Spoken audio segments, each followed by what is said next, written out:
16h50, chaque jour un expert vient déconstruire les idées reçues, c'est le bullshitomètre. Bien sûr, aujourd'hui, notre éditorialiste maison, Emmanuel Le Chypre, nous accompagne pour combattre le consensus. Bonjour Emmanuel. Bonjour à tous. François Bayrou n'a cessé de réclamer aux Français des efforts depuis qu'il est à Matignon. Les oppositions sont vent debout, hors de question d'imposer aux Français une terrible cure d'austérité. Terrible, une cure d'austérité, c'est forcément douloureux? Ben non, vous dites bullshit même. On va faire un gros plan sur Emmanuel, bien sûr, c'est la tradition, Charlotte. Parce que, voilà, vous foudroyez cette idée que rien ne ferait plus mal qu'une cure d'austérité. Vous venez nous vanter les mérites de l'austérité. L'austérité gentille et positive, en quelque sorte. Écoutez, j'étais encore là, il y a quelques minutes, à l'université d'été du MEDEF à Roland-Garros. François Bayrou a fait son discours et il a redit, en fait, en brandissant presque comme une perspective d'Armageddon, une cure d'austérité telle que les avaient vécues des pays comme le Canada, la Suède, le Portugal, l'Espagne. On disait, il faut absolument qu'on évite ça aux Français. Et effectivement, moi, je comprends pas pourquoi on veut éviter ça aux Français, alors que l'exemple de tous nos pays que je viens de citer montre qu'il y a une vie après l'austérité et plutôt une belle vie, finalement, parce que les chiffres sont implacables. Les gouvernements qui ont eu le courage de demander de gros efforts à leur population sur quelques années ont créé les conditions d'une amélioration de leur situation. Alors la preuve, c'est que dans tous ces pays qui se sont serrés la ceinture, le niveau de vie a plus progressé depuis 30 ans qu'en France. Prenons les exemples du Canada, donc Suède, là c'était la grosse austérité, c'était le début des années 90. Portugal, Espagne, là on est plutôt dans les années 2010. Alors on va laisser quand même de côté le cas de la Grèce, parce que c'est un cas extrême et on peut pas comparer la situation de la France à celle de la Grèce. Par contre, on peut la comparer à celle de la Suède, à celle du Canada, du Portugal et de l'Espagne. Et ben si vous prenez le revenu par habitant, par exemple, en Suède, il a progressé de 122% en 30 ans. Au Canada, de 154%. En Espagne de 170%, au Portugal de 150%, en France on fait à peine 110%. Donc franchement, ça s'est plus amélioré dans ces pays-là que chez nous qui n'avons pas fait l'effort de faire les ajustements. Quand on parle d'austérité dans ces pays, ils ont fait quel type d'effort eux ? Alors partout, le cocktail a été à peu près le même. Des coupes drastiques dans les dépenses sociales, dans les effectifs de la fonction publique, dans les traitement des fonctionnaires, des hausses d'impôts. Alors surtout, très intéressant à remarquer aussi avec une préférence pour la TVA. Souvent, ça a été 4, 5, 7, 8 points de TVA. Ces pays, en général, ont plutôt fait peser l'ajustement sur les ménages que sur les entreprises pour préserver le tissu productif. Au Canada, par exemple, alors on peut prendre les exemples. Au Canada, en Suède, on peut considérer que ça a coûté sur plusieurs années à peu près 1500 à 2000 euros par ménage par an. Si vous prenez le cas du Portugal, vous êtes plus entre 2000 et 3000 euros, mais ce sont des ajustements qui sont des ajustements significatifs. L'Espagne, on est à peu près à 2500 euros tout compris. Et ce qu'il faut bien comprendre, c'est pas rien. Non, c'est pas rien, c'est des gros efforts. C'est des gros efforts, mais ça a marché.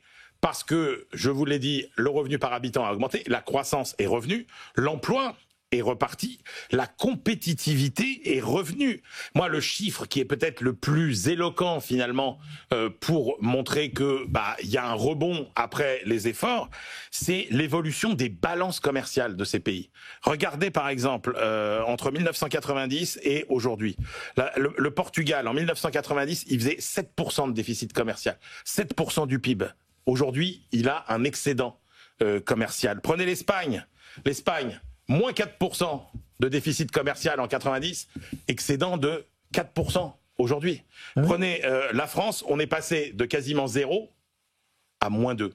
Donc, franchement, l'effet, alors oui, il y a eu un effet purge, mais qui, encore une fois, a porté ses fruits. Julien. Juste, excusez-moi Emmanuel, sur déficit commercial, la balance commerciale de l'Espagne et du Portugal, dites-moi, si je me gourre pas, les dépenses des touristes, elles sont considérées comme des exportations quand on est dans un pays. Non mais là, du coup, le tourisme, c'est des pays qui ont énormément développé ça. Non, là, moi, je suis dans la balance commerciale.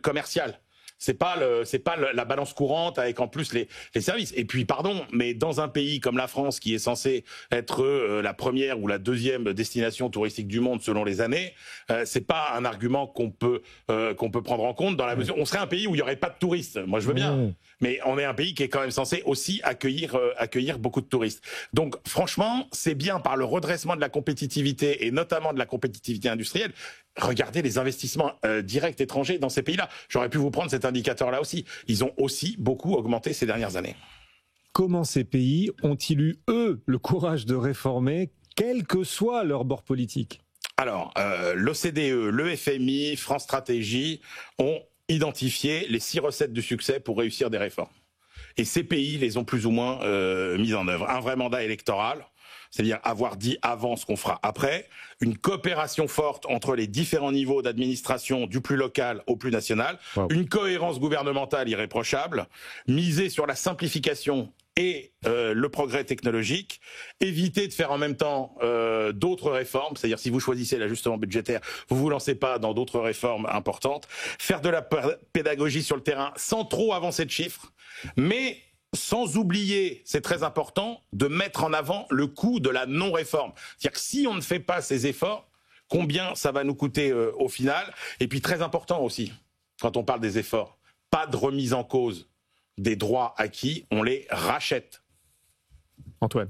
Bon, qu'est-ce qu'il faut pour que ça marche en France? Qu'est-ce qu'il faut Alors, quelle catastrophe faut-il qu'il nous drop sur la tête pour qu'on se décide à réformer?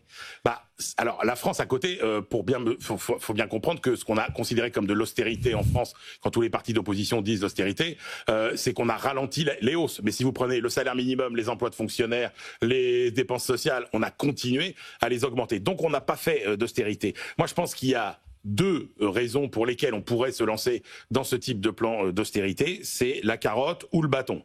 Le bâton, bon, c'est la sanction des marchés, par exemple, ou de l'Europe, ou etc. Et puis le bâton, c'est la prise de conscience. Parce que je pense que ce qui fait peur aux politiques, c'est la chute, la perte des élections, etc. C'est que dans tous ces pays, les gouvernements qui ont fait les réformes difficiles, ils ont été réélus. Ils ont réélu 4 gouvernements sur 5 qui ont fait de grandes réformes dans tous les pays qui ont été analysés par le FMI et l'OCDE. Et là, l'étude que je vous ai citée, c'est une trentaine de pays. C'est pas juste les 5 pays que je vous ai cités.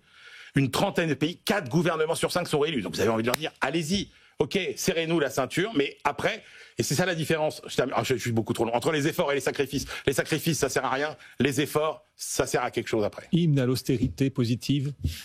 En se projetant. Oui, mais bien sûr, la courbe en J, au début, ça fait mal. Et puis hop, alors on va suivre Milei, l'Argentine. Est-ce que ça marche ou pas? C'est un peu tôt peut-être pour...